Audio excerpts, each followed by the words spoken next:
What's up everyone, Vu of Envu Films, and I am back with another idiotic video for you to watch. And today's idiotic video is brought to you by S-Cinetone, the picture profile that all Sony a7S III buyers, users, wishers to havers have been having S-Cineboners over for the past few months. And finally, look, Sony gave it to all of us. They gave us a Cinetone, aka a Sony LUT that enables you to get cinematic, pleasing tones with nice, soft highlight roll-off. It's fantastic. Trying it out right now, see what it looks like. Point of this video, I don't know. FX3 has been recently released, and I talked about it yesterday on a little vlog. And Sony a7S III now has S-Cinetone, so the differences between the FX3 and the Sony a7S III is not quite there. I mean, pick your poison. You know, whatever camera you want, you cannot go wrong with either a7S III or FX3. It's really dependent on what you're going to be doing, and thankfully Sony has provided us with these amazing choices. Now, with those choices comes with money that you have to spend, and as of late, I've kind of rubbed people the wrong way, pissed them off a little bit about the fact that I said people who can't afford Sony a7S III or FX3 or think the Sony a7S III or FX3 is too expensive, I called them talentless, or I said they don't have any talent or they're trash or whatever. And maybe that's a bit extreme, and I'm kind of like half joking, just half being dumb and stupid about how I present things, but it is what it is, right?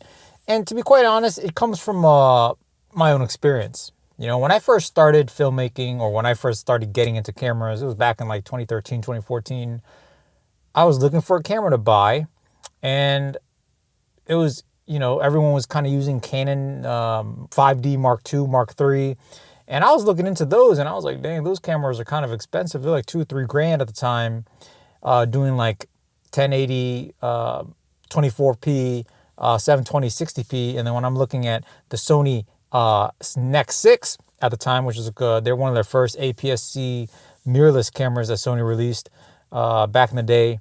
And hey, you know, it had 1080, 60, and I'm like, yo, I'm about to buy this camera for like $500-$600. I'm not gonna buy this overpriced Canon trash 5D Mark II, Mark III that can't even do 1080, 60. But of course, a lot of other things goes into how much a camera costs, and it's not just, you know, just specs such as 1080, 60. But at the time, that's what I saw. And I, you know, thankfully I went with Sony, and now I've, you know, been shooting with Sony for those past 7 years.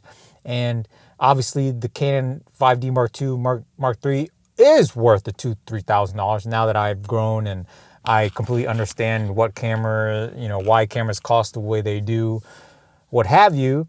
And clearly I was a noob, didn't understand. And now with Sony's releasing all these plethora of cameras, the Sony a7S III, the FX6, the Sony Alpha 1, the FX3, these are all amazing cameras. And in my opinion, they're all priced reasonably. Are they cheap? No. Are they expensive? Yes, of course they're expensive, but are they not worth the money? They are definitely worth the money, especially if you're comparing it to other cameras with similar specs. And by I mean similar, there's a lot of cameras out there that don't even have the specs that these cameras have that are a lot more expensive.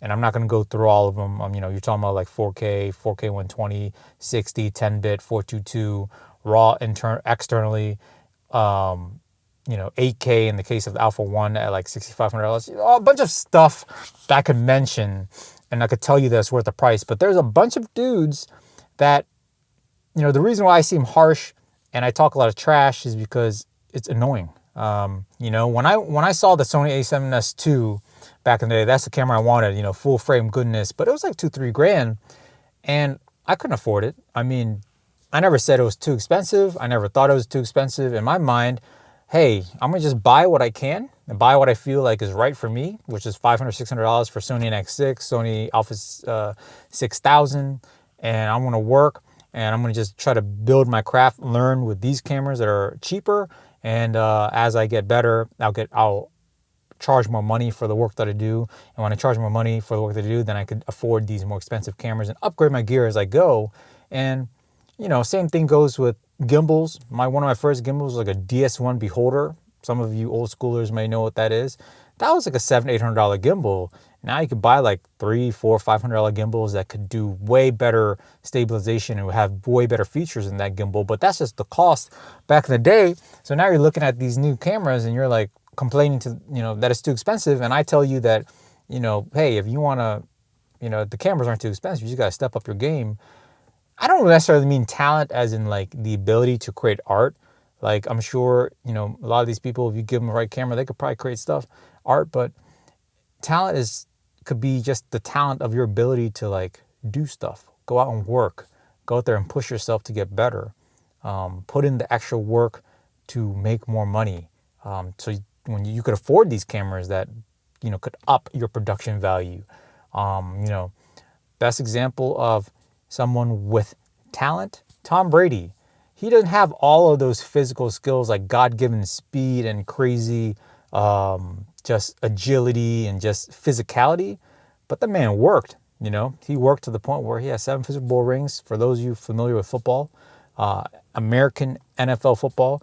So with that context in mind, when I see people complaining that a camera is too expensive when clearly it is affordably priced, in my opinion, for anyone with the capability to use it, they're just being lazy. Like, you can't sit there and, demand handouts. Like, should Sony just give you the freaking camera for free? Like, I mean, they gave you a pretty usable LUT in camera for free, which is the Sony S-Cinetone.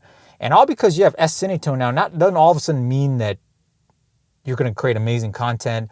Your colors are going to be amazing. There's a lot of things going on. There's white balance, there's lighting, there's composition, there's storytelling. There's so much that goes into being a good filmmaker, which I'm constantly learning myself.